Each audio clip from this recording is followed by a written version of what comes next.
Здание состоит из 3 этажей. На первом этаже здесь у нас присутствует атриум, это крытый двор, природа Горного Алтая.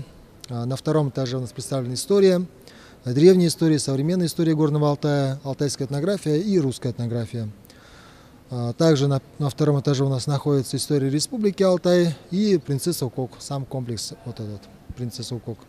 На третьем этаже находится у нас галерея художников Горного Алтая. Такие пресс-десанты наша молодежная газета «Эдерсас» организует, начиная с 2009 года. Выезжали несколько раз по республике, этой зимой этим же составом. Мы ездили в Томпонский район по маршруту Саха молодежи. И вот в Горном Алтае это наш первый именно пресс-десант за пределами Якутии. Надеемся, что и дальше будем организовывать такие выезды, потому что молодым журналистам необходимо накапливать багаж знаний, багаж впечатлений, знакомиться с местностью, много путешествовать, чтобы потом уже все это отображать в своих средствах массовой информации.